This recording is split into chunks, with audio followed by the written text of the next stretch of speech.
Dear students, ఈరోజు మనం స్థానిక ప్రభుత్వాల గురించి చర్చిద్దాం. Introduction. India has the distinction of being a unique federal country. Ordinarily, federalism involves a two-tier system, central government at the first level and the state government at the second level, but the Indian constitution provides for a three-tier federal structure as below. అయితే భారతదేశం సమాఖ్య దేశంగా మనం చెప్పుకోవచ్చు. స్వభావరీత్యా భారతదేశం సమాఖ్య దేశం.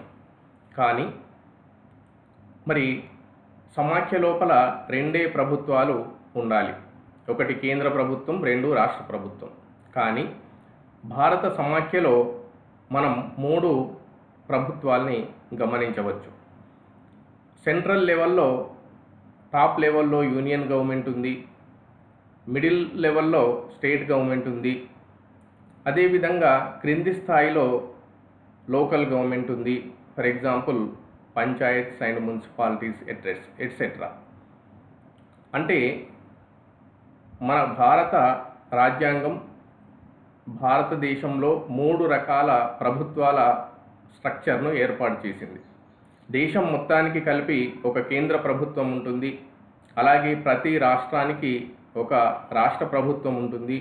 అదేవిధంగా స్థానికంగా జిల్లా పరిషత్తులు, మండల పరిషత్తులు, మున్సిపాలిటీలు, పట్టణ ప్రాంతాల్లో అయితే మున్సిపాలిటీలు, కార్పొరేషన్లు, ఇలా స్థానిక స్థాయిలో స్థానిక ప్రభుత్వాలు ఏర్పాటు చేయబడినాయి.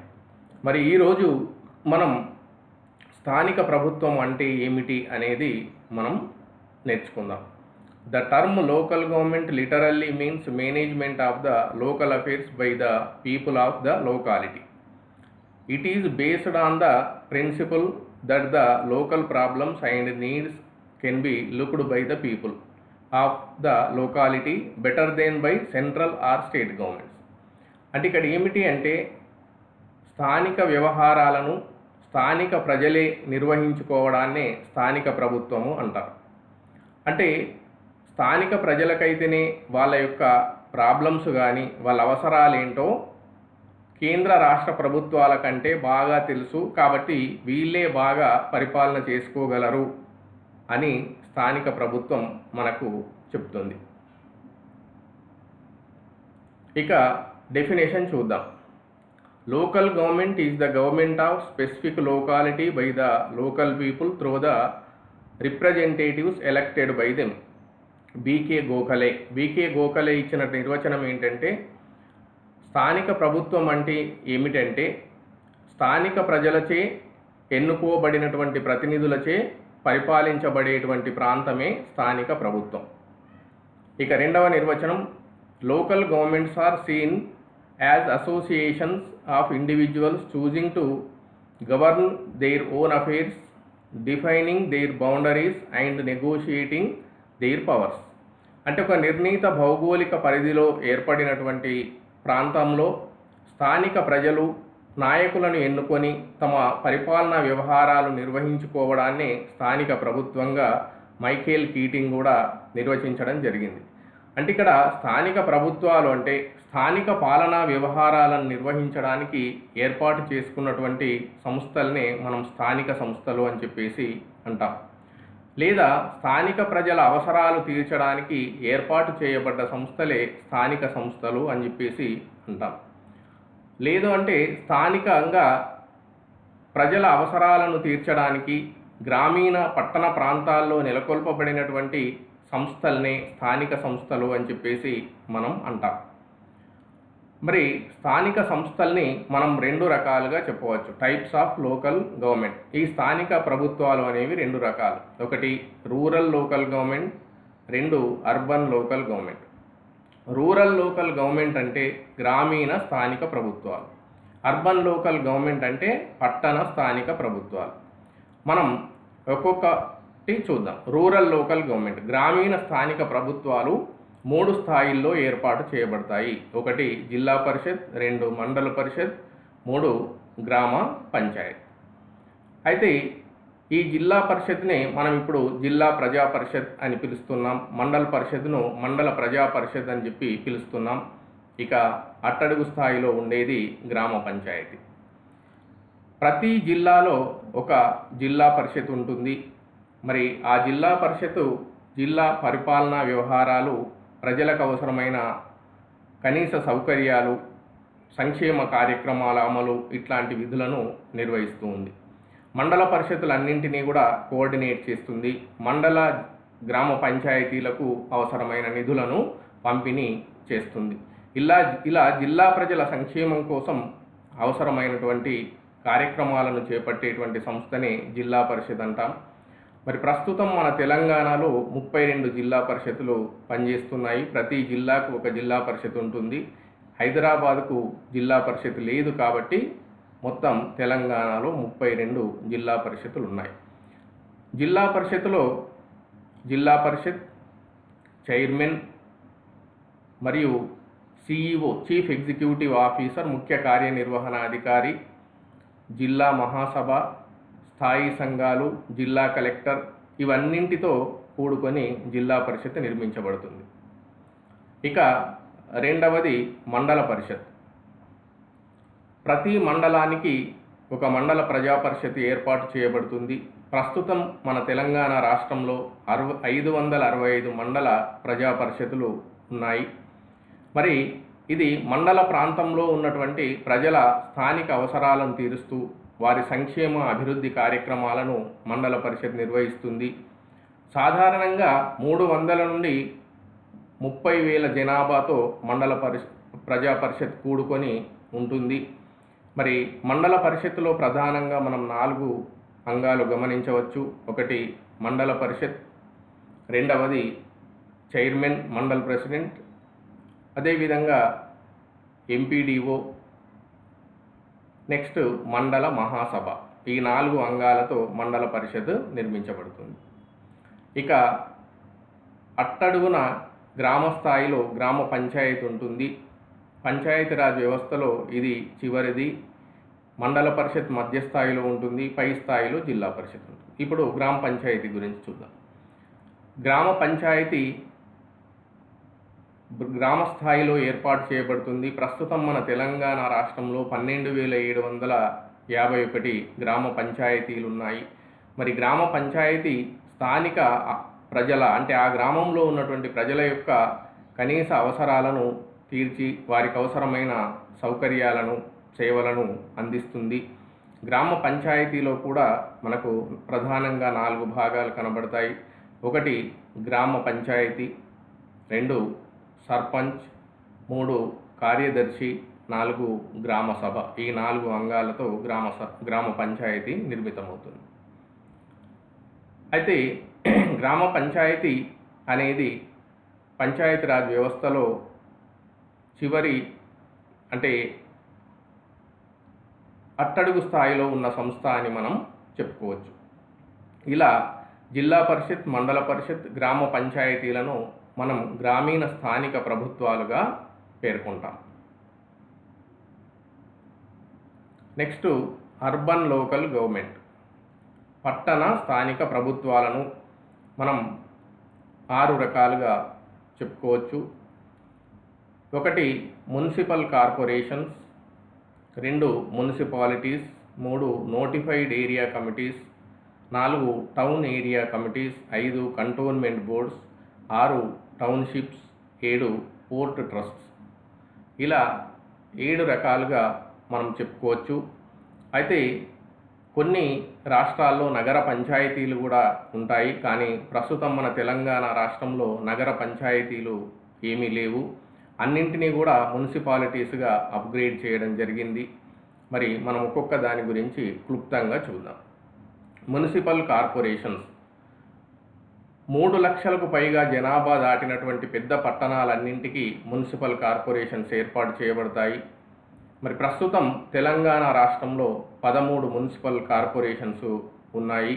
ఇందులో ప్రధానంగా 4 భాగాలు ఉంటాయి. ఒకటి మున్సిపల్, అంటే కార్పొరేషన్, నగరపాలక మండలి. రెండవది మేయర్. మూడవది కమిషనర్, 4వది స్థాయి సంఘాలు. ఇలా 4 అంగాలతో మున్సిపల్ కార్పొరేషన్ నిర్మితమవుతుంది. మరి ఆ పట్టణంలో ఉన్నటువంటి ప్రజల అవసరాలను తీరుస్తుంది. విద్య, వైద్య సౌకర్యాలు మరియు ప్రజారోగ్యం, పారిశుద్ధ్యం, మంచినీటి సరఫరా, ఇలా అనేక విధులను మున్సిపల్ కార్పొరేషన్ నిర్వహిస్తుంది. ఇక 2వది మున్సిపాలిటీలు. మరి తెలంగాణ రాష్ట్రంలో 123 మున్సిపాలిటీలు ఉన్నాయి. ఇక గ్రామీణ స్థాయి దాటి అంటే 25,000 జనాభా దాటినటువంటి పట్టణానికి, చిన్న పట్టణాలకు, మధ్యస్థాయి పట్టణాలకు మున్సిపాలిటీలు ఏర్పాటు చేయబడతాయి. మరి మున్సిపాలిటీలు కూడా స్థానిక ప్రజల అవసరాలను తీరుస్తూ వారికి అవసరమైన అన్ని రకాల సౌకర్యాలు, సేవలు కల్పిస్తాయి.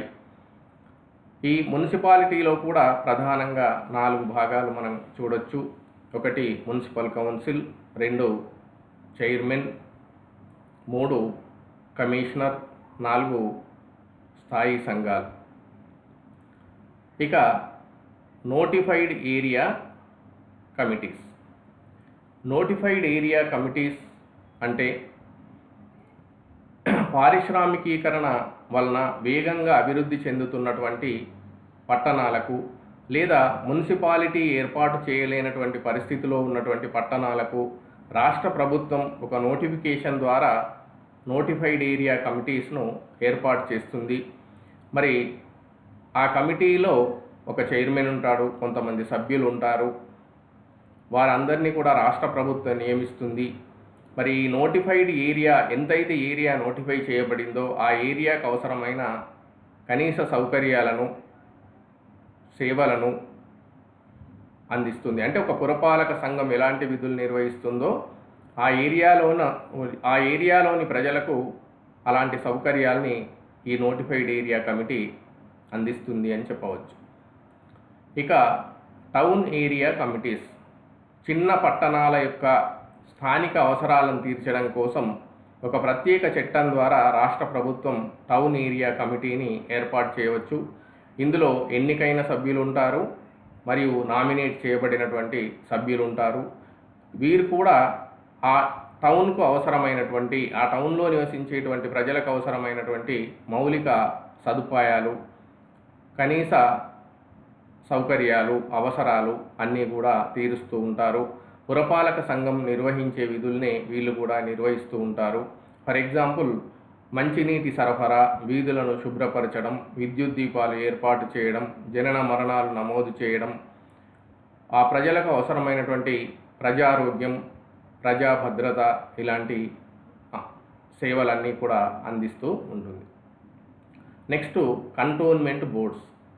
సైనిక ప్రాంతాలు ఉన్నటువంటి ఏరియానే మనం కంటోన్మెంట్ బోర్డ్స్ ఏర్పాటు చేయడం జరుగుతుంది. అంటే సైనికులు ఆవాసం ఉన్నటువంటి ప్రాంతంలో కేంద్ర ప్రభుత్వం కంటోన్మెంట్ బోర్డ్స్ ఏర్పాటు చేస్తుంది. తెలంగాణలో మనకు ఒకే ఒక కంటోన్మెంట్ బోర్డు ఉంది, సికింద్రాబాద్ కంటోన్మెంట్ బోర్డు. మరి దేశవ్యాప్తంగా తీసుకుంటే 62 కంటోన్మెంట్ బోర్డులు ఉన్నాయి. ఈ కంటోన్మెంట్ బోర్డ్స్ అన్నీ కూడా దేశ రక్షణ మంత్రిత్వ శాఖ ఆధ్వర్యంలో నిర్వహించబడతాయి. ఈ ప్రాంత ప్రజల మరియు సైనికుల సిబ్బంది యొక్క కనీస అవసరాల్ని తీరుస్తాయి, అవసరమైన సౌకర్యాల్ని సమకూరుస్తాయి. ఆ ప్రాంతాల అభివృద్ధికి ఈ కంటోన్మెంట్ బోర్డ్స్ కృషి చేస్తాయి. ఈ కంటోన్మెంట్ బోర్డులో మరి 3 రకాల సభ్యులు ఉంటారు. 1 ఎన్నికైన సభ్యులు, 2 నామినేట్ చేయబడినటువంటి సభ్యులు, 3 పదవీ రీత్యా సభ్యులు. GOC general officer of commander పర్యవేక్షణలో కంటోన్మెంట్ బోర్డు పనిచేస్తుంది. మరి ఇవి కూడా ఒక పురపాలక సంఘం ఎలాంటి విధులు నిర్వహిస్తుందో అలాంటి విధులు ఇక్కడ నిర్వహించడం జరుగుతుంది. ఇక టౌన్షిప్స్ అంటే ఏమిటి అంటే ప్రభుత్వ రంగ సంస్థలు ఉన్నటువంటి ప్రాంతంలో మరి ఆ ప్రభుత్వ రంగ సంస్థల్లో పనిచేసేటువంటి సిబ్బంది యొక్క అవసరాలని సమకూర్చడానికి టౌన్షిప్స్ ఏర్పాటు చేయడం జరుగుతుంది. దీనికోసం ఒక పాలనాధికారిని ఆ పబ్లిక్ ఎంటర్ప్రైజెసే ఏర్పాటు చేస్తుంది. ఆ ప్రభుత్వ రంగ సంస్థని ఒక పాలనా అధికారిని నియమిస్తుంది. ఆయన కింద కొంతమంది ఇంజనీర్లు, టెక్నికల్ సిబ్బంది, నాన్ టెక్నికల్ సిబ్బంది ఉంటారు. వాళ్ళందరి సహకారంతో ఆ పాలనాధికారి ఆ పట్టణ ప్రాంత ప్రజలకు అవసరమైనటువంటి సౌకర్యాలను సమకూరుస్తాడు. మరి స్థానిక ప్రజలకు ఇక్కడ టౌన్షిప్ ఎలాంటి సౌకర్యాలను అందించదు. అంటే ఆ పబ్లిక్ ఎంటర్ప్రైజెస్లో పనిచేసేటువంటి సిబ్బంది యొక్క అవసరాలను మాత్రమే టౌన్షిప్ తీరుస్తుంది అని మనం చెప్పుకోవచ్చు. మరి ఈ టౌన్షిప్లో ఉండేటువంటి సభ్యులందరూ, పాలక మండలిలోని సభ్యులందరినీ కూడా ఆ ప్రభుత్వ రంగ సంస్థనే నియమిస్తుంది. ఇక పోర్ట్ ట్రస్ట్, ఓడరేవు ప్రాంతాలు అని చెప్పుకోవచ్చు తెలుగులో. ముఖ్యంగా భారతదేశంలో ఓడరేవు కలిగినటువంటి ప్రాంతాల్లో పోర్ట్ ట్రస్టులను భారత ప్రభుత్వం ఏర్పాటు చేసింది. ఎందుకంటే ఇక్కడ 2 లక్ష్యాలు ఇక్కడ మనం గమనించవచ్చు. ఒకటి, ఆ ఏరియాను అభివృద్ధి చేయడం, అంటే పోర్ట్ ట్రస్టును అభివృద్ధి చేయడం. రెండోది, ఆ ప్రాంతంలోని ప్రజలకు కనీస మౌలిక అవసరాలను కల్పించడం కోసం అనే 2 లక్ష్యాలతో పోర్ట్ ట్రస్టులు ఏర్పాటు చేయబడ్డాయి. మరి చెన్నై, కలకత్తా, ముంబాయి ఇలాంటి ఓడరేవు ప్రాంతాల్లో పోర్ట్ ట్రస్టులు ఏర్పాటు చేయబడ్డాయి. మరి ఇక్కడ కూడా పాలక మండలిలో 2 రకాల సభ్యులు ఉంటారు. కొందరు ఎన్నికైన సభ్యులు ఉంటారు, కొందరు నామినేట్ చేయబడినటువంటి సభ్యులు ఉంటారు. ఈ పోర్ట్ ట్రస్టులన్నీ కూడా కేంద్ర ప్రభుత్వ ఆధ్వర్యంలోనే నిర్వహించబడతాయి అని మనం చెప్పుకోవచ్చు. ఇలా మనం అర్బన్ లోకల్ గవర్నమెంట్ను చూడవచ్చు. క్యారెక్టరిస్టిక్స్ ఆఫ్ లోకల్ గవర్నమెంట్స్, స్థానిక ప్రభుత్వాలకు ఉండేటువంటి ఫీచర్స్, లక్షణాలు ఏమిటో మనం చూద్దాం ఒక్కొక్కటి. Local bodies must have separate legal existence as corporate bodies.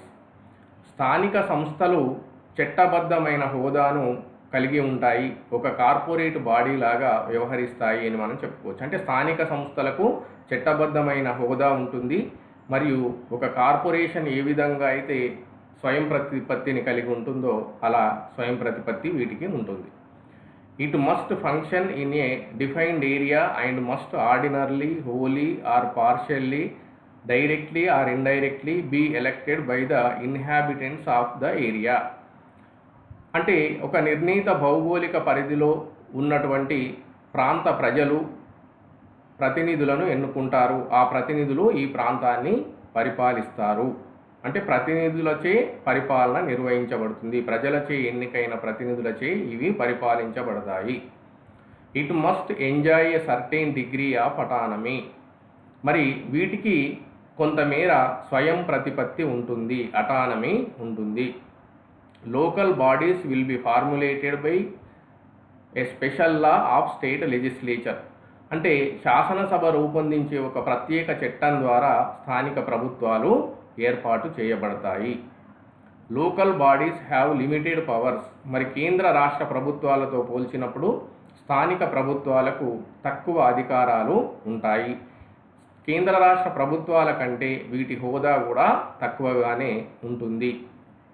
It must have the power to raise funds for furtherance of its activities and fulfilment of its projects by levying taxes, rates, charges and fees.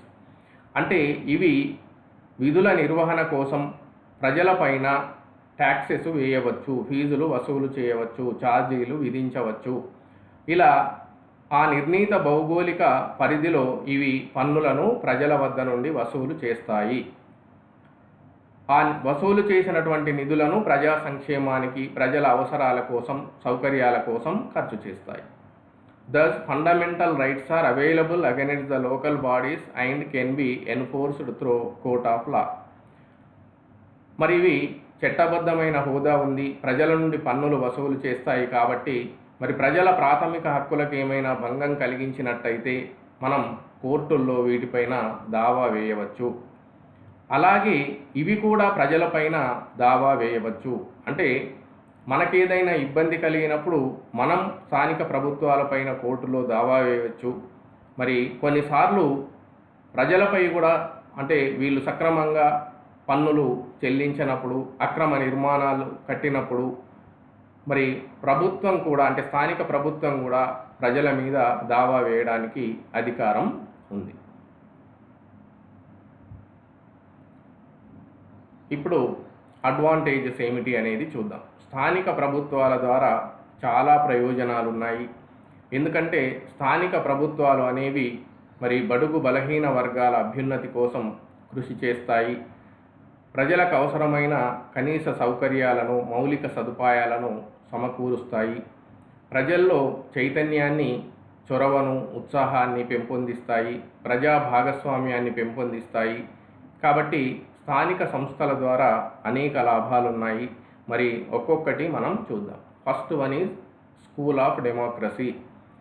కొంతమంది దీనిని ప్రజాస్వామ్య పాఠశాల అంటున్నారు. అంటే స్థానిక ప్రభుత్వం అనేది ప్రజాస్వామ్య పాఠశాలగా అభివర్ణించారు. అంటే ప్రజాస్వామ్యం అంటే ప్రజల కొరకు, ప్రజల చేత ఎన్నికైనటువంటి ప్రభుత్వాలు మరి ప్రజలకు పరిపాలన చేయడాన్నే మనం డెమోక్రసీ అని చెప్పేసి అంటాం. ప్రజాస్వామ్యం. అబ్రహాం లింకన్ చెప్పాడు, democracy is the government of people, for the people and by the people. ప్రజల కొరకు, ప్రజల చేత ఎన్నికైన ప్రభుత్వమే ప్రజాస్వామ్యం. మరి ఇక్కడ కూడా స్థానిక సంస్థల్లో ప్రతినిధుల్ని ప్రజలు ఎన్నుకొని పరిపాలన నిర్వహించుకుంటున్నారు. కాబట్టి మరి ఫస్ట్ పాఠశాల, డెమోక్రసీ యొక్క మొదటి పాఠశాల లోకల్ గవర్నమెంట్ అని చెప్పి మనం చెప్పుకోవచ్చు. మరి ప్రజాస్వామ్యం ఎప్పుడైనా కూడా విజయవంతం కావాలి అంటే ప్రజలందరి భాగస్వామ్యం అవసరము. ప్రజలు ప్రభుత్వం చేపట్టే కార్యకలాపాల్లో పాలు పంచుకున్నప్పుడే ప్రజాస్వామ్యం విజయవంతమవుతుంది. మరి స్థానిక ప్రభుత్వాల ఏర్పాటు వలన ప్రజలు ఎన్నికల్లో పాల్గొంటున్నారు. ఆ ఎన్నికల్లో పోటీ చేసి ప్రతినిధులుగా కూడా ఎన్నికవుతున్నారు. అంతేకాకుండా మరి గ్రామ సభ వంటి వేదికల ద్వారా ప్రతి కార్యక్రమంలో వాళ్ళు పాలు పంచుకుంటారు. కాబట్టి ఇలా ప్రజలకు పరిపాలనలో భాగస్వామ్యం ఉంది, మరియు అవి చేపట్టే కార్యక్రమాల్లో భాగస్వామ్యం పంచుకుంటున్నారు. కాబట్టి మరి దీన్ని స్థానిక ప్రభుత్వాలను మనం స్కూల్ ఆఫ్ డెమోక్రసీగా చెప్పవచ్చు. లార్డ్ బ్రైస్ అంటాడు, స్థానిక సంస్థలు ప్రజాస్వామ్యానికి ఆయువు పట్టు వంటివి, అవి లేకపోతే ప్రజాస్వామ్యం విజయవంతం కాదు అని చెప్పేసి అంటాడు. కాబట్టి ప్రజాస్వామ్య విజయానికి మరి స్థానిక సంస్థల్ని మనం మొదటి మెట్టుగా చెప్పుకోవచ్చు. ఇక రెండవ లాభం ప్లాట్ఫామ్ ఫర్ పొలిటికల్ ఎడ్యుకేషన్. రాజకీయ విద్యకు స్థానిక ప్రభుత్వం ఒక ప్లాట్ఫామ్ లాగా పనిచేస్తుంది అని మనం చెప్పుకోవచ్చు. ఎందుకంటే నిర్ణీత కాల వ్యవధుల్లో జరిగేటువంటి ఎన్నికల్లో ప్రజలంతా కూడా పాల్గొంటారు, ఓట్లు వేస్తారు, ప్రతినిధులను ఎన్నుకుంటారు. ఇంకొంతమంది రాజకీయ కార్యనిర్వాహక అధిపతులుగా ఎన్నికవుతారు. మరి దీంతో ఎస్సీ, ఎస్టీ, బీసీ మహిళలు కూడా మరి సగం రిజర్వేషన్లు మహిళలకు కూడా కల్పించడం జరిగింది. కాబట్టి మహిళలు, ఎస్సీ, ఎస్టీ, బీసీ వర్గాలు పెద్ద ఎత్తున మరి ఈ పదవులకు ఎన్నికయ్యే అవకాశం ఉంది. కాబట్టి మరి వాళ్ళందరికీ కూడా రాజకీయ విద్యను అందిస్తుంది అని చెప్పవచ్చు.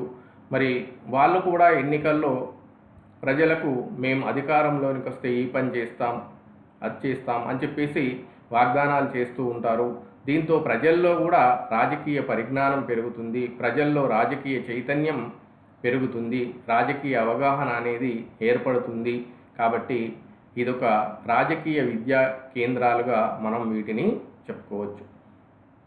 అదేవిధంగా రాజకీయ శిక్షణా కేంద్రాలుగా కూడా మనం స్థానిక ప్రభుత్వాలను అభివర్ణించవచ్చు. Next speed solution of local problems. మరి స్థానిక సమస్యలు ఏవైనా ఉంటే స్థానిక సంస్థల ద్వారా మనం వెంటనే పరిష్కారం చేసుకోవచ్చు. ఉదాహరణకు స్థానికంగా మనకు ఒక స్ట్రీట్ లైటు పోయిందనుకోండి, వెంటనే అక్కడ వార్డు మెంబర్ను లేదా సర్పంచ్ను అప్రోచ్ అయ్యి ఆ వెంటనే ఒక 1 అవర్ లోపల స్ట్రీట్ లైట్ ఏర్పాటు చేయించుకోవచ్చు. డ్రైనేజీ శుభ్రంగా లేదనుకోండి, వెంటనే మనం అక్కడ సర్పంచ్ దగ్గరికి వెళ్ళి మరి ఆ సమస్యను విన్నవించి దాని పరిష్కారానికి కృషి చేయవచ్చు. ఒక రోడ్డు బాగా లేకపోతే వెంటనే మరి అక్కడ స్థానిక ప్రతినిధుల దృష్టికి తీసుకొచ్చి దాన్ని బాగు చేయించవచ్చు. ఇలా ప్రజలకు ఏ అవసరం ఉన్నా కూడా ప్రజాప్రతినిధులు అక్కడే అందుబాటులో ఉంటారు, అందులో పనిచేసే అధికారులు కూడా అక్కడే ఉంటారు కాబట్టి వాళ్ళని అప్రోచ్ అయ్యి ఆ సమస్యను వెంటనే పరిష్కరించుకోవచ్చు. మరొకవేళ స్థానిక ప్రభుత్వం లేకపోతే ప్రతి చిన్న అవసరానికి మనం కేంద్ర రాష్ట్ర ప్రభుత్వాలకు విన్నవించాలా, అక్కడి నుండి ఫండ్స్ రిలీజ్ కావాలా, అక్కడి నుండి అదే మంజూరై రావాలి అంటే చాలా టైం పడుతుంది. కాబట్టి స్థానిక ప్రభుత్వం ద్వారా కాలయాపనను మనం నివారించవచ్చు, జాప్యాన్ని నివారించవచ్చు. ఎలాంటి సమస్యలనైనా అక్కడికక్కడే ప్రతినిధులు అధికారుల దృష్టికి తీసుకెళ్ళి తక్షణమే మనం పరిష్కారం చేసుకోవచ్చు. తాగునీటి సమస్యనే కానీ, మురుగునీటి పారుదల నిర్వహణే కానీ, ఇంకా ఎలాంటి సమస్య అయినా సరే వెంటనే మనం పరిష్కారం పొందవచ్చు. అంటే కేంద్ర రాష్ట్ర ప్రభుత్వాలకు దాన్ని విన్నవించి అది వచ్చి అనవసరమైనటువంటి లాంఛనాలు ఇక్కడ ఉండవు. Next, provides civil services. మరి స్థానిక ప్రజలకు అవసరమైనటువంటి సర్వీసును, ఎమ్యూనిటీస్ను ఈ స్థానిక ప్రభుత్వాలు కల్పిస్తాయి. ఇందాక మనం చెప్పుకున్నట్టు వీధులను శుభ్రపరచడం, చెత్తను తొలగించి వేయడం, రోడ్లను నిర్వహించడం, విద్య, ప్రజారోగ్యం, ప్రజా భద్రత మరియు మంచినీటి సరఫరా, విద్యుత్ దీపాల ఏర్పాటు, ఇలాంటి అనేక సర్వీసెస్ను మనకు స్థానిక సంస్థలు అందిస్తాయి. ఒకవేళ స్థానిక సంస్థలు లేనట్టయితే ప్రజాజీవనం స్తంభించిపోతుంది అని మనం చెప్పుకోవచ్చు. ఎందుకంటే గ్రామ పంచాయతీ సిబ్బంది కానీ, మున్సిపల్ సిబ్బంది కానీ ఒక 4 రోజులు స్ట్రైక్ చేస్తే మనం జీవించడం దుర్లభమవుతుంది. నీళ్లు రావు, మరియు చెత్త పేరుకుపోతుంది. ఇట్లాంటి అనేక సమస్యలు ఉత్పన్నమవుతాయి. ఇప్పుడు ఈ కోవిడ్-19 నివారణలో కూడా స్థానిక ప్రభుత్వాలు చురుగ్గా వ్యవహరించి మరి దాన్ని కంట్రోల్ చేయడానికి అనేక చర్యలు తీసుకుంటున్నాయి. కాబట్టి పౌరులకు అవసరమైనటువంటి కనీస సౌకర్యాలను, మౌలిక సదుపాయాలను ఇవి కల్పిస్తాయి. Next, reduce the burden of work of state and central government. అంటే కేంద్ర రాష్ట్ర ప్రభుత్వాల యొక్క పనిభారాన్ని తగ్గిస్తాయి. కేంద్ర రాష్ట్ర ప్రభుత్వాలు మరి ఎక్కడో దూర ప్రాంతంలో ఉంటాయి. మరి అవి ఇక్కడ స్థానిక ప్రజల యొక్క అవసరాల్ని అంత దూరం నుండి తీర్చడం అనేది ఇబ్బందికరం. అంతేకాకుండా జిల్లా స్థాయి నుండి గ్రామీణ స్థాయి వరకు ఉండేటువంటి సమస్యలు, వాటిపైన అవగాహన కేంద్ర రాష్ట్ర ప్రభుత్వాలకు అంతగా ఉండదు. అవి స్థానిక ప్రజలకైతేనే ఇక్కడ ఉండే సమస్యలు ఏంటి, వాటి పరిష్కారం ఎట్లా చేయాలా అనే అవగాహన ఉంటుంది. అంతేకాకుండా కేంద్రం కొన్ని జాతీయ స్థాయి అంశాలని దృష్టిలో ఉంచుకోవాల్సి ఉంటుంది. దేశ రక్షణ, విదేశీ వ్యవహారాలు, జాతీయ ప్రణాళికల రూపకల్పన, అభివృద్ధి, దేశాభివృద్ధి, ఇలాంటి అంశాలపైనే తన దృష్టి కేంద్రీకరించడానికి అవకాశం ఉంది. అలాగే రాష్ట్రం తీసుకుంటే శాంతి భద్రతలు, పోలీసు వ్యవహారాలు, వ్యవసాయం, సహకారం, ఇలాంటి అంశాలపైన రాష్ట్రం తన దృష్టిని కేంద్రీకరిస్తుంది. కాబట్టి మరి కేంద్ర రాష్ట్ర ప్రభుత్వాలకు చాలా పనిభారం తగ్గుతుంది అని చెప్పవచ్చు. స్థానిక ప్రభుత్వాలు ఏర్పాటు చేసినట్టయితే కేంద్ర రాష్ట్రాల యొక్క పనిభారం చాలా తగ్గుతుంది. ఈ పనిభారం తగ్గడం వలన ఇందాక మనం చెప్పుకున్నటువంటి అంశాల మీద అవి అభివృద్ధి మీద, సంక్షేమం మీద, రక్షణ విషయాల్లో అవి తమ దృష్టిని కేంద్రీకరించి తమ విలువైన సమయాన్ని వాటి కోసం వినియోగించవచ్చు. లేనట్టయితే ప్రతి చిన్న విషయం స్థానిక ప్రజల అవసరాలు కూడా అవే తీర్చాలి అంటే చాలా సమయం వృధా అయ్యేటువంటి అవకాశం ఉంది, చాలా ధనం కూడా వృధా అయ్యేటువంటి అవకాశం ఉంది. కాబట్టి కేంద్ర రాష్ట్ర ప్రభుత్వాల యొక్క విలువైన సమయాన్ని, పనిభారాన్ని స్థానిక సంస్థలు తగ్గిస్తాయి అని మనం చెప్పుకోవచ్చు. నెక్స్ట్ వన్, డీసెంట్రలైజేషన్, అధికార వికేంద్రీకరణ. ఇక్కడ మనం 2 అంశాలు గుర్తుంచుకోవాలి. ఒకటి సెంట్రలైజేషన్, 2 డీసెంట్రలైజేషన్. సెంట్రలైజేషన్ అంటే కేంద్రీకరణ, డీసెంట్రలైజేషన్ అంటే వికేంద్రీకరణ. కేంద్రీకరణ అంటే అన్ని అధికారాలు ఒకే వ్యక్తి చేతిలో కేంద్రీకృతమైతే దాన్ని కేంద్రీకరణ అంటారు. అలా కాకుండా తనకున్న అధికారాలను వివిధ స్థాయిల్లో పంచబడినట్టయితే దాన్ని డీసెంట్రలైజేషన్ అంటాం. మరి ప్రజాస్వామ్యం విజయవంతానికి వికేంద్రీకరణ అనేది చాలా అవసరం అని చెప్పేసి మహాత్మా గాంధీ పేర్కొన్నాడు. కాబట్టి స్థానిక ప్రభుత్వాల ఏర్పాటు ద్వారా అధికారాల వికేంద్రీకరణ జరుగుతుంది. కేంద్రం కొన్ని అధికారాలు రాష్ట్రాలకు ఇస్తుంది, రాష్ట్రం కొన్ని అధికారాలని జిల్లా పరిషత్కి ఇస్తుంది, జిల్లా పరిషత్ కొన్నింటిని మండల పరిషత్కి ఇస్తుంది, మండల పరిషత్తు కొన్ని అధికారాలని గ్రామ పంచాయతీకి ఇస్తుంది. దీంతో అధికార విభజన అనేది జరుగుతుంది. మరి అధికార విభజన అనేది ప్రజా భాగస్వామ్యాన్ని పెంపొందిస్తుంది, పరిపాలనను ప్రజలకు చేరువ చేస్తుంది. దీని ద్వారా ప్రజల్లో ఉత్సాహం, చొరవ పెంపొందుతుంది అని మనం చెప్పుకోవచ్చు. అధికార కేంద్రీకరణ నియంతృత్వానికి దారితీస్తుంది, అది ప్రజా భాగస్వామ్యాన్ని ప్రోత్సహించదు. కాబట్టి ప్రజాస్వామ్య విజయానికి డీసెంట్రలైజేషన్ అనేది అవసరము. కాబట్టి స్థానిక ప్రభుత్వాల ఏర్పాటు ద్వారా మనకు అధికార వికేంద్రీకరణ జరిగి మరి ప్రజలు ఉత్సాహంగా, చొరవతో ప్రతి పనిలో పాల్గొంటారు అని మనం చెప్పుకోవచ్చు. ప్రభుత్వం ప్రజలకు చేరువవుతుంది అని మనం చెప్పుకోవచ్చు. ఇక నెక్స్ట్ లాభం ఏంటంటే లెస్ ఎక్స్పెన్సివ్. స్థానిక ప్రభుత్వాల ఏర్పాటు ద్వారా మరి మిత వ్యయం జరుగుతుంది. ఎందుకంటే స్థానిక సంస్థలు పన్నులను విధిస్తాయి, ఆ విధించిన పన్నుల్ని మరి సక్రమంగా వాడుకుంటాయి. మరి స్థానిక ప్రజలు అక్కడే ఉంటారు కాబట్టి, సూపర్విజన్ చేస్తారు కాబట్టి, మరి స్థానిక ప్రజాప్రతినిధులు కూడా అవినీతికి, లంచగొండితనానికి పాల్పడకుండా వాళ్ళు పర్యవేక్షణ చేస్తారు కాబట్టి తక్కువ ఖర్చుతో ఎక్కువ ప్రయోజనాల్ని పొందవచ్చు. అంతేకాకుండా స్థానికంగా ఉన్నటువంటి మానవీయ, భౌతిక వనరుల్ని వాళ్ళు అంచనా వేసి సక్రమంగా వినియోగించుకోవచ్చు. మరి కేంద్రం నుండి నిధులు ఈ స్థానిక ప్రభుత్వాలకు వచ్చేసరికి మధ్యలోనే ఎంతో దుబారా జరగవచ్చు. ఒకసారి అప్పటి ప్రధానమంత్రి రాజీవ్ గాంధీ ఎర్రకోట బురుజుల నుండి ప్రసంగిస్తూ, మేము పేదవాళ్ళ సంక్షేమం కోసం 10 రూపాయలు పంపిస్తే పేదవాడికి చేరేసరికి 1 రూపాయి చేరుతుంది, మధ్యలో 9 రూపాయలు స్వాహా అవుతున్నాయి అని చెప్పారు. కాబట్టి స్థానిక ప్రభుత్వాలు ఇక్కడే తమ భౌగోళిక పరిధిలో పన్నులను వసూలు చేసి మరి వచ్చినటువంటి ఆ పన్నుల రూపేణా వచ్చిన ఆదాయాన్ని ప్రజా సంక్షేమం కోసం అక్కడే ఖర్చు చేస్తారు. కాబట్టి ప్రజల పర్యవేక్షణ కూడా ఉంటుంది. కాబట్టి మరి ప్రతినిధులు అవినీతికి పాల్పడే అవకాశం కూడా లేదు. మరి అవి ప్రజల ద్వారా వచ్చినటువంటి డబ్బు కాబట్టి మరి ప్రజలు దాన్ని సక్రమంగా, పొదుపుగా వాడుకొని వృధాను నివారిస్తారు. కాబట్టి స్థానిక సంస్థలు మిత వ్యయాన్ని ప్రోత్సహిస్తాయి అని చెప్పి మనం చెప్పుకోవచ్చు. Next, the link between the state government and the community. స్థానిక సంస్థలు రాష్ట్ర ప్రభుత్వానికి మరియు ప్రజలకు మధ్య ఒక వారధి వంటివి అని చెప్పవచ్చు. ఎందుకంటే ప్రజలు గ్రామ సభల ద్వారా మరి వాళ్ళు పాల్గొని అనేక అభిప్రాయాలు వ్యక్తం చేస్తారు, అనేక అనుభవాలు పొందుతారు. మరి గ్రామ సభలో పాల్గొనడం ద్వారా వాళ్లకు ప్రభుత్వంకు ఉండేటువంటి ఇబ్బందులు ఏమిటి అనేది ప్రజలు గ్రహించగలుగుతారు. అట్లనే ప్రభుత్వాలకు కూడా ప్రజల అవసరాలు ఏమిటి అన్నది వాళ్ళు గ్రహించగలుగుతారు. ఇలా ప్రజల అవసరాలు ప్రభుత్వం గ్రహిస్తుంది, ప్రభుత్వం ఎదుర్కొనే ఇబ్బందులు, సమస్యలు ప్రజలు గ్రహిస్తారు.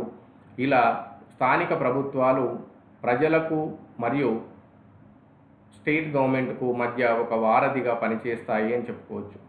అంతేకాకుండా ప్రజలు ఏ సమస్య ఉన్నా కూడా మరి ఈ స్థానిక ప్రజాప్రతినిధుల దృష్టికి తీసుకెళ్తే వాళ్ళు స్థానిక ప్రాంత అవసరాలు, సమస్యల్ని, ప్రజల ఇబ్బందుల్ని వాళ్ళు గవర్నమెంట్ దృష్టికి తీసుకెళ్తారు. కాబట్టి ఇలా ప్రజలకు, ప్రభుత్వంకు మధ్య స్థానిక ప్రభుత్వం అనేది ఒక వారధి, ఒక వంతెన వంటిది, ఒక చీఫ్ కమ్యూనికేషన్ అని మనం చెప్పుకోవచ్చు. Next, chance to social workers and rich people. స్థానిక సంస్థల ద్వారా ధనికులకు సామాజిక సేవ చేయాలనేటువంటి ఉద్దేశం ఉన్నటువంటి వారికి మరి ఒక మంచి అవకాశంగా చెప్పుకోవచ్చు. మరి ధనవంతులు, సంఘ సేవకులు కూడా ఈ స్థానిక సంస్థల్లో జరిగేటువంటి ఎన్నికల్లో పాల్గొని వాళ్ళు కూడా ప్రజాప్రతినిధులుగా ఎన్నికై వాళ్ళు అనేక సామాజిక సేవా కార్యక్రమాలను చేపట్టడానికి అవకాశం ఉంది. ఒక స్థానిక ప్రాంత ప్రజల యొక్క అవసరాలు తీర్చడానికి ధనవంతులు కూడా ముందుకొచ్చి ప్రజా సంక్షేమ కార్యక్రమాలు చేపట్టడానికి స్థానిక సంస్థలు అవకాశం కల్పిస్తాయి అని మనం చెప్పుకోవచ్చు. Implementation of plans. మరి స్థానిక సంస్థలు అనేక పథకాల్ని, ప్రణాళికల్ని అమలు చేస్తాయి. దాంతో అభివృద్ధి అనేది జరుగుతుంది అని మనం చెప్పుకోవచ్చు. మరి ప్రణాళికలు అనేవి గ్రామీణ ప్రాంతం నుండే రూపకల్పన జరిగినట్టయితే అవి ఇంకా మరింత సక్సెస్ఫుల్ అవుతాయి అని చెప్పవచ్చు. ఎక్కడో ఏసీ రూముల్లో కూర్చొని ప్రణాళిక తయారు చేసే బదులు ఫీల్డ్ లెవెల్లో గ్రామ స్థాయిలో ఏం సమస్యలు ఉన్నాయని ఫీల్డ్ లెవెల్ నుండి మనం ప్రణాళికల్ని రూపొందిస్తే అవి మరింత విజయవంతమయ్యేటువంటి అవకాశం ఉంది అని చెప్పి మనం చెప్పుకోవచ్చు. Next social development. స్థానిక సంస్థల ద్వారా సామాజిక అభివృద్ధి కూడా సాధ్యమవుతుంది అని మనం చెప్పుకోవచ్చు. అంటే ఇక్కడ జరిగేటువంటి ఎన్నికల్లో ఎస్సీ, ఎస్టీ, బీసీ వర్గాలు కూడా పాల్గొని తమ సోషల్ స్టేటస్ను మార్చుకోవడం జరుగుతుంది. అంతేకాకుండా సమాజంలో ఉండేటువంటి ఆచారాలు, విశ్వాసాల ప్రకారం ఈ స్థానిక పరిపాలన నిర్వహించబడుతుంది. అంతేకాకుండా ఇవి ప్రజా సంక్షేమ కార్యక్రమాల్ని అమలు చేస్తాయి. కాబట్టి ఇండివిజువల్ డెవలప్మెంటే కాకుండా సోషల్ డెవలప్మెంట్కు కూడా స్థానిక ప్రభుత్వాలు తోడ్పడతాయి అని మనం చెప్పుకోవచ్చు. Need for wide scope countries. విశాలమైనటువంటి భూభాగము, జనాభా, భిన్నత్వం కలిగినటువంటి భారతదేశం లాంటి దేశాల్లో స్థానిక ప్రభుత్వాలు చాలా ఉపయోగకరం అని చెప్పి మనం చెప్పుకోవచ్చు. ఎందుకంటే పెద్ద దేశంలో ఒకే కేంద్ర ప్రభుత్వం మొత్తం దేశ పరిపాలనా విషయాలు చూడడం సాధ్యం కాదు. అలాగే రాష్ట్రం కూడా స్థానిక పరిపాలనా వ్యవహారాలు చూడడం సాధ్యం కాదు. కాబట్టి స్థానికంగా తమ ప్రాంతాన్ని తామే పరిపాలించుకోవడానికి స్థానిక సంస్థలు ఉపకరిస్తాయి. కాబట్టి ముఖ్యంగా పెద్ద దేశాలకు ఇవి ఎంతో ప్రయోజనకారి అని చెప్పి మనం చెప్పుకోవచ్చు. ఫర్ ఎగ్జాంపుల్ ఇండియా లాంటి దేశాల్లో విశాల భూభాగం ఉంది, కోట్ల సంఖ్యలో జనాభా ఉంది, 130 కోట్ల జనసంఖ్య ఉంది. అంతేకాకుండా అనేక భిన్నత్వం ఉంది. ఒక ఉపఖండానికి ఉండే లక్షణాలు మనం భారతదేశంలో చూడవచ్చు. భిన్న ప్రాంతాలు, మతాలు, కులాలు, ఆచారాలు, సంస్కృతులు, ఇట్లాంటి వైడ్ స్కోప్ ఉన్నటువంటి కంట్రీస్కు ఇవి ఎంతో ఉపయుక్తం అని చెప్పి మనం చెప్పుకోవచ్చు. ఇక last one, training ground for emerging leaders. అంటే ఇప్పుడిప్పుడే పుట్టుకొస్తున్నటువంటి లీడర్లకు ఇది ఒక ట్రైనింగ్ గ్రౌండ్గా, శిక్షణ ఇచ్చేటువంటి గ్రౌండ్గా మనం చెప్పుకోవచ్చు. ఎందుకంటే ఒక వ్యక్తి రాజకీయాల్లోకి రావాలి, నేను ప్రజాసేవ చేయాలి అనేటువంటి ఉద్దేశం ఉన్న వాళ్లకు ఇది ఒక మంచి అవకాశంగా మనం చెప్పుకోవచ్చు. ఒక వార్డు మెంబర్గా ఆయన ఫస్ట్ పోటీ చేసి మరి ప్రజలతో సంబంధాలు ఏర్పరచుకోవడం, ప్రజల సమస్యల్ని పరిష్కరించడం, ప్రభుత్వ అధికారుల్ని కలిసి విన్నపాలు చేయడం, ఇట్లాంటి అనేక అంశాలు ఆయన నేర్చుకుంటాడు. నెక్స్ట్ వచ్చే ఎన్నికల్లో ఈ వార్డు మెంబర్గా పొందినటువంటి అనుభవము, శిక్షణను ఆయన నెక్స్ట్ ఎన్నికల్లో సర్పంచ్గా గెలవడానికి ప్రయత్నం చేస్తాడు. ఆ తర్వాత అంచెలంచెలుగా ఎదుగుతూ ఎమ్మెల్యే, ఎంపీ, మంత్రులు, ముఖ్యమంత్రులు, ప్రధానమంత్రి స్థాయికి వెళ్ళినటువంటి వాళ్ళను కూడా మనం చెప్పుకోవచ్చు. కాబట్టి ఇవి రాజకీయ శిక్షణా కేంద్రాలుగా లార్డ్ బ్రైస్ అభివర్ణించాడు. స్థానిక ప్రభుత్వాలు అనేవి పొలిటికల్ ట్రైనింగ్ సెంటర్స్గా మనం చెప్పుకోవచ్చు. మరి ఇప్పుడు ఉన్నటువంటి నాయకుల్లో చాలామంది ఈ స్థానిక సంస్థల నుండి వచ్చిన వాళ్ళే. ఫర్ ఎగ్జాంపుల్ పివి నరసింహారావు ఒక వార్డు మెంబర్ నుండి మరి ప్రధానమంత్రి స్థాయికి ఎదిగాడు. అట్లానే కోట్ల విజయభాస్కర్ రెడ్డి, మర్రి చెన్నారెడ్డి, ఇలా చాలామంది ఇప్పుడు ఉన్నటువంటి లీడర్లలో సగం మంది ఫస్ట్ స్థానిక ప్రభుత్వాల్లో వాళ్ళు ఎన్నికై లీడర్గా అనుభవం పొంది తర్వాత ఎమ్మెల్యే, ఎంపీ, మినిస్టర్ స్థాయికి ఎదిగారు అని చెప్పి చెప్పుకోవచ్చు. కాబట్టి ఇదొక పొలిటికల్ ట్రైనింగ్ సెంటర్స్గా స్థానిక ప్రభుత్వాలు ఉపయోగపడతాయి. ముఖ్యంగా ఒక ఎమర్జింగ్ లీడర్స్కు ఇవి ఒక మంచి శిక్షణ కేంద్రాలు అని చెప్పి చెప్పుకోవచ్చు. ఇక్కడ గడించిన అనుభవంతో వాళ్ళు అంచెలంచెలుగా ఎదిగి ఉన్నత స్థానాలకు ఎదగడానికి, ఉత్తమ నాయకులుగా రూపొందడానికి ఇవి ఎంతగానో ఉపయోగపడతాయి అని చెప్పి మనం చెప్పుకోవచ్చు. ఇక conclusion. Local government provides public amenities and services which are necessary for the convenience healthful living and welfare of the individual and the community. ఇందాకే మనం చెప్పుకున్నట్టు స్థానిక ప్రాంత ప్రజల అవసరాలను తీర్చి ఇవి ప్రజలు ఒక ఆరోగ్యకరంగా ఒక సంక్షేమ దృక్పథంతో జీవించడానికి, సహకార దృక్పథంతో జీవించడానికి ఇవి ఎంతగానో తోడ్పడతాయి అని చెప్పవచ్చు. అంటే ఒక ఇండివిజువల్ యొక్క డెవలప్మెంట్కే కాకుండా కమ్యూనిటీ డెవలప్మెంట్కు ఈ స్థానిక సంస్థలు ఎంతగానో కృషి చేస్తాయి. Breaking down of municipal services means the entire dislocation of social and economic life of the community. ఒకవేళ ఈ స్థానిక సంస్థలు అందించే సర్వీసులు నిలిచిపోయినట్టయితే మొత్తం ప్రజా జీవితమే స్తంభించిపోతుంది అని చెప్పవచ్చు. సాంఘికంగా మరియు ఆర్థికంగా కూడా మొత్తం కమ్యూనిటీ స్తంభించిపోతుంది అని చెప్పి మనం చెప్పుకోవచ్చు. Local bodies strengthen the democracy at grass root level. మరి ఈ స్థానిక సంస్థలు ప్రజాస్వామ్యాన్ని గ్రాస్ రూట్ లెవెల్లో స్ట్రెంగ్తెన్ చేస్తాయి అని చెప్పి మనం చెప్పుకోవచ్చు. It ensures for rural and urban development. గ్రామీణ పట్టణ ప్రాంతాల అభివృద్ధికి ఇవి ఎంతగానో తమ సేవలు అందిస్తున్నాయి. బడుగు బలహీన వర్గాల సంక్షేమానికి కృషి చేస్తున్నాయి. అట్టడుగు వర్గాల అభ్యున్నతికి కృషి చేస్తున్నాయి. మరి గాంధీజీ కలలుగన్న గ్రామ స్వరాజ్యాన్ని స్థాపించడానికి, సాధించడానికి స్థానిక సంస్థలు ఎంతో అవసరమని చెప్పి చెప్పవచ్చు. గాంధీజీ ఆ రోజుల్లోనే చెప్పాడు గ్రామ స్వరాజ్యం కావాలి అని. అంటే గ్రామాలు స్వయం సమృద్ధమై తమ పరిపాలన తామే నిర్వహించుకొని అవి ఎప్పుడైతే ఎంపవర్ అవుతాయో దేశం కూడా ఆటోమేటిక్గా అభివృద్ధి చెందుతుంది అని చెప్పాడు. కాబట్టి గాంధీజీ కలలుగన్నటువంటి గ్రామ స్వరాజ్యం స్థానిక ప్రభుత్వాల ద్వారా సాకారం అవుతుంది అని మనం చెప్పుకోవచ్చు. ఇలా స్థానిక సంస్థలకు విశేషమైనటువంటి ప్రాధాన్యత ఉంది. ఇవి ప్రజా జీవితంతో పెనవేసుకొని ఉన్నాయి, విడదీయరాని బంధాన్ని కలిగి ఉన్నాయి. ఇలా వ్యక్తిగత, సామాజిక, దేశ అభివృద్ధిలో ఇవి భాగం పంచుకుంటూ ప్రజాస్వామ్య విజయానికి దోహదం చేస్తున్నాయి అని చెప్పి మనం చెప్పుకోవచ్చు. దీంతో ఈ లెసన్ కంప్లీట్ అయింది. తిరిగి నెక్స్ట్ క్లాస్లో కలుద్దాం. Thank you. బాయ్.